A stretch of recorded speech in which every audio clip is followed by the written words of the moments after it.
DreamsTaleCinema, the place where dreams come to life. Get ready to daydream and explore the boundaries between reality and fantasy. Subscribe now so you don't miss a single episode of this dream exploration.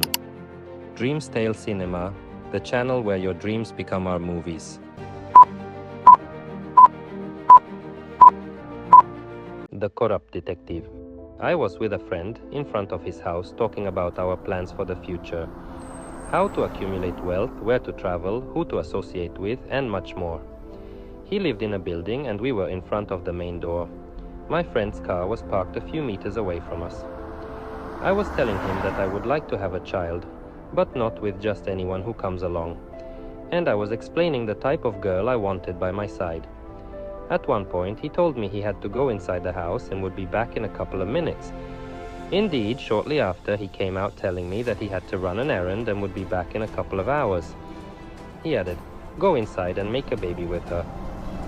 To which I replied, astonished, "Are you joking? She's your wife?" And he, "I know, but you only have to make a baby with her. My wife is the kind of girl you described, right?" "Sure," I replied, "she's the type of girl I was talking about, but I definitely didn't mean her." "Go ahead. I've already spoken to her and she's waiting for you. I already have a small child, you make another so they can play together." I looked at him surprised. We said goodbye, he got into the car, leaving me there to think. I stayed a while reflecting, then decided to go inside the house. When I rang the bell, she answered me, "Come in. I already know what you want and I'm glad you chose me. I'm an excellent mother and I know you'll be a great father too." I took off my jacket and shoes and followed her to the bedroom. After having sex, she prepared dinner, we dined, and finally I left. Sometime later, I believe a few years after, I was in my bed with my eyes closed when I heard the mother of my son, with the little one next to the bed. The mother was telling the child that she had a commitment and that evening, it would be Dad's turn to take care of him. She reassured him, saying that I was an excellent father, that I would know how to give him everything he needed, and that I would tuck him in, so she put him to bed with me to sleep.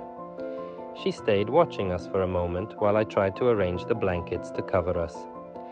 The blankets had to be tucked under the mattress because when I pulled them, it was hard and we couldn't get covered. The boy started laughing, thinking I was playing a game with the blankets. He was blonde with slightly long hair and was 3 years old. He seemed like a smart kid and was very cheerful. He kept laughing while I tried several times to pull up the blankets. The girl, seeing that scene, told the child, "See how much fun Dad is? I have to go now. See you tomorrow."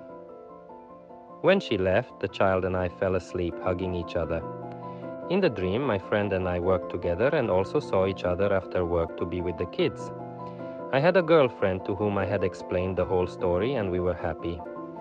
On the eve of Easter, after dinner, they decided to go to church all together. I had told them that I was not a believer, so I would join them at the end of the Mass. I arrived a little early and, not wanting to wait in the car, thought to join them. The church was very similar to the Gran Madre di Torino, but it had 2 floors. It was full, so I decided to go up to the first floor to watch from above and find them. As I climbed the spiral staircase, I noticed that, among the people, about every meter or so, there were individuals controlling every movement and communicating with each other. It seemed like they were planning something. I decided to keep an eye on them to find out what they were plotting. From the second floor, I had an excellent view and immediately located my family in the crowd. One of the suspicious men suddenly asked on the radio if everything was all right on the upper floor, and those who were up there replied yes. However, the person in the tower did not respond, so the one next to me went to check. He was sleeping. I had followed him, so I heard him say on the radio that everything was okay and that the bomb plan could continue. Hearing these words, I opened the tower door and took him out by hitting him in the throat. The other one kept sleeping. The bomb was set to explode at midnight. I thought about how to evacuate the church without them noticing. As I descended the stairs, I whispered in a low voice that there was a bomb and that the church had to be evacuated. One by one, those who heard me began to discreetly leave.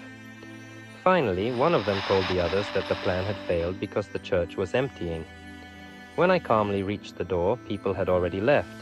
The people who had organized the attack seemed to be from the CIA. Their leader was a detective who arrived shortly after with a colleague. When he saw me, he asked what I had seen. I replied that I had heard about a bomb and was continuing the story when he put his hand over my mouth to stop me from speaking. He said, "Top secret, you understand? You saw nothing." I wanted to keep talking, but he prevented me by pressing his hand against my mouth. When he realized I had stopped talking, he let go and approached his colleagues. However, one of them pointed me out as a traitor. I denied it, but he insisted, saying that I had thwarted their plan, therefore I needed to be eliminated. I then understood that the detective was one of them, and he also wanted me dead. At that point, I thought I would have to kill them all without being seen, but I didn't know how, considering all the people who had left the church. When the detective signaled to capture me, I told them I would go into the church of my own free will. Inside, no one would see us. Once we were inside the church, the men closed the doors, and at that moment I woke up. And so our journey through the world of dreams ends for today. I'm eager to hear about your most incredible dream. If you enjoyed the video, please leave a like. It means a lot to us. If you're not yet part of our family, hit subscribe to not miss out on our upcoming adventures. Share this video with your loved ones to spread the magic of dreams. And now, we have an exciting challenge for you. Do you want to be the star of one of our videos? Send us your dream. Your story could be the focus of our next creation. Let your imagination soar and turn your dream into a shared reality.